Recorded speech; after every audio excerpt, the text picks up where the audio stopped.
எபேசியர் அதிகாரம் 4. ஆதலால் ஆண்டவர் பொருட்டு கைதியாக இருக்கும் நான் உங்களை கெஞ்சி கேட்கிறேன், நீங்கள் பெற்றுக்கொண்ட அழைப்புக்கு ஏற்ப வாழுங்கள். முழு மன தாழ்மையோடும் கனிவோடும் பொறுமையோடும் ஒருவரை ஒருவர் அன்புடன் தாங்கி அமைதியுடன் இணைந்து வாழ்ந்து தூய ஆவி அருளும் ஒருமைப்பாட்டை காத்து கொள்ள முழு முயற்சி செய்யுங்கள். நீங்கள் ஒரே எதிர்நோக்கு கொண்டு வாழ அழைக்கப்பட்டிருக்கிறீர்கள். ஒரே எதிர்நோக்கு இருப்பது போல உடலும் ஒன்றே, தூய ஆவியும் ஒன்றே. அவ்வாறே ஆண்டவர் ஒருவரே, நாம் கொண்டுள்ள நம்பிக்கை ஒன்றே, திருமுழுக்கு ஒன்றே. எல்லாருக்கும் கடவுளும் தந்தையும் ஆனவர் ஒருவரே. அவர் எல்லாருக்கும் மேலானவர், எல்லார் மூலமாகவும் செயலாற்றுபவர், எல்லாருக்குள்ளும் இருப்பவர். கிறிஸ்து கொடுக்க விரும்பும் அளவுக்கேற்ப நம் ஒவ்வொருவருக்கும் அருள் அளிக்கப்பட்டுள்ளது.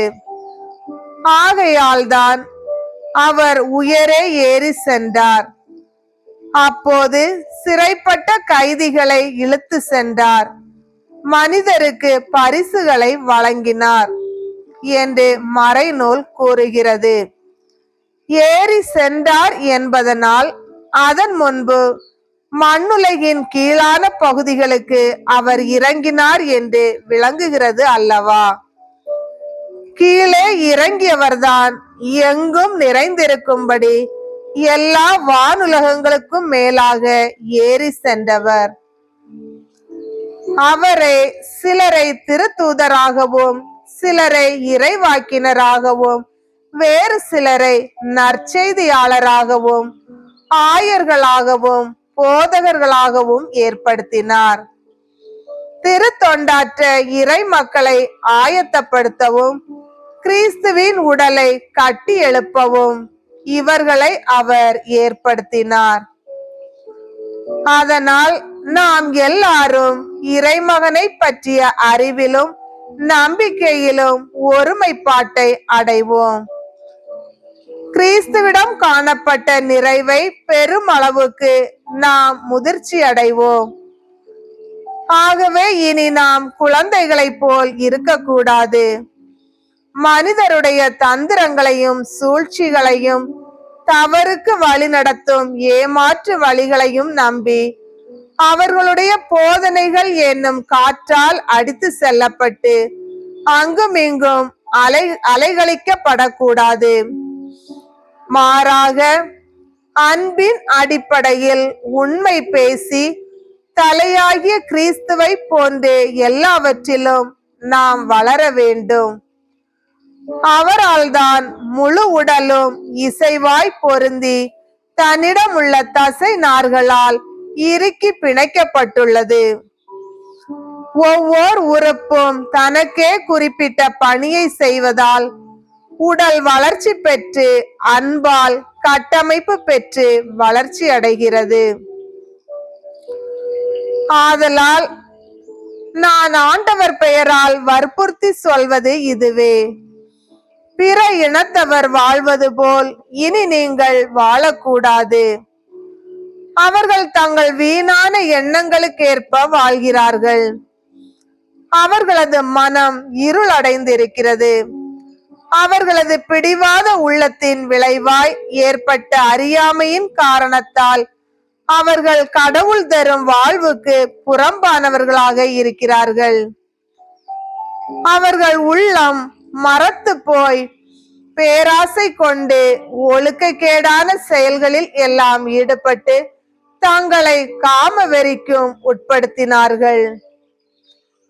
ஆனால் நீங்கள் கிறிஸ்துவை பற்றி கற்றறிந்தது இதுவல்ல. உண்மையில் நீங்கள் இயேசுவை பற்றி கேள்விப்பட்டதும் கற்றறிந்ததும் அவரிடம் உள்ள உண்மைக்கேற்பதுமே இருந்தது.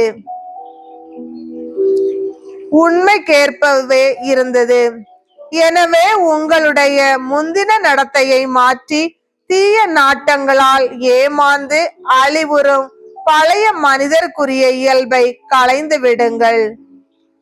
உங்கள் மனப்பாங்கு புதுப்பிக்கப்பட வேண்டும். கடவுளது சாயலாக படைக்கப்பட்ட புதிய மனிதருக்குரிய இயல்பை அணிந்து கொள்ளுங்கள். அவ்வியல்பு உண்மையான நீதியிலும் தூய்மையிலும் வெளிப்படும். ஆகவே பொய்யை விலக்கி ஒருவரோடு ஒருவர் உண்மை பேசுங்கள். ஏனெனில் நாம் யாவரும் ஓர் உடலின் உறுப்புகளாய் இருக்கிறோம். சினமுற்றாலும் பாவம் செய்யாதிருங்கள்.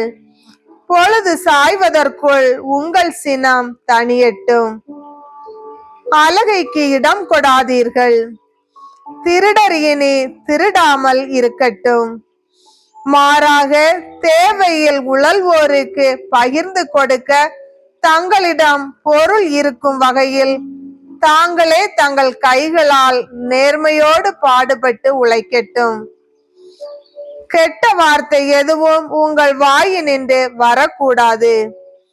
கேட்போர் பயனடையும்படி தேவைக்கு ஏற்றவாறு அருள் வளர்ச்சிக்கேற்ற நல்ல வார்த்தைகளையே பேசுங்கள். கடவுளின் தூய ஆவியாருக்கு துயரம் வருவிக்காதீர்கள். மீட்பு நாளை முன்னிட்டு உங்கள் மீது பொறிக்கப்பட்ட முத்திரையாக அவர் இருக்கிறார். மனக்கசப்பு, சீற்றம், சினம், கூச்சல், பழிச்சொல் எல்லாவற்றையும் தீமை அனைத்தையும் உங்களை விட்டு நீக்குங்கள். ஒருவருக்கொருவர் நன்மை செய்து பரிவு காட்டுங்கள்.